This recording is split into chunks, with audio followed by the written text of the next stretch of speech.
manusia nanti ketika mereka dihisab oleh Allah itu dibagi menjadi dua. Ahlul afiyah, ahlul musibah.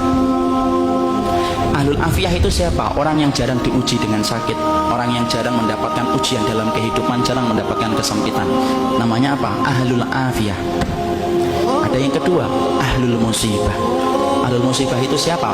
Orang yang hidupnya banyak sakitnya, banyak ujiannya, kesempitannya, kesulitannya. Itu namanya ahlul musibah. Ya. Ketika mereka dihisab oleh Allah Subhanahu wa taala, Allah kemudian menyampaikan bagi dua, ahlul afiyah dengan ahlul musibah. Kemudian Allah berfirman, "Uhsub." Hisab itu ahlul afiyah, ahlul musibah dulu. Ahlul musibah kemudian dihisab oleh Allah lebih dulu. Para malaikat menghitung satu persatu perbuatannya dan menghitung bagaimana ujian yang dia rasakan dalam hidup ketika bersabar. Kemudian para malaikat setelah mendapati semuanya selesai, mereka lapor sama Allah, "Ya Allah, ahlul musibah tidak tersisa dari dosanya kecuali sedikit, dan mereka mendapatkan pahala yang besar karena mereka bersabar atas segala musibah yang Kau berikan dalam kehidupan di dunia." Antum tahu? Allah kemudian berfirman, "Utuhum salasa."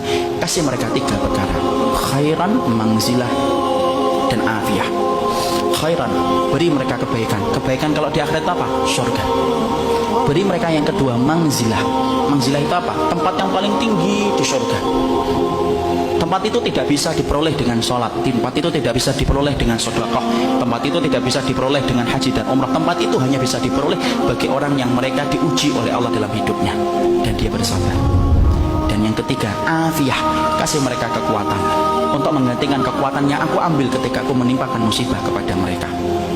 Maka ketika mereka dinaikkan ke tempat yang tinggi, ahlul afiyah, sebelum dihisab mereka mendongakkan kepala begitu, saking tingginya mereka. Dan ketika mereka melihat kedudukan ahlul musibah semacam itu, mereka sebelum dihisab berkata kepada Allah, "Ya Allah, kalau kami ngerti di balik setiap ujian seberat ini Engkau mengganti setiap kesulitan mereka, tolong ya Allah hidupkan kami lagi, lalu kasih kami ujian, potong-potong daging kami, daging-daging yang kecil, kami sabar untuk merasakan itu sampai mati, supaya kami mendapatkan tiga yang Kau janjikan kepada ahlul musibah saudara-saudara kami."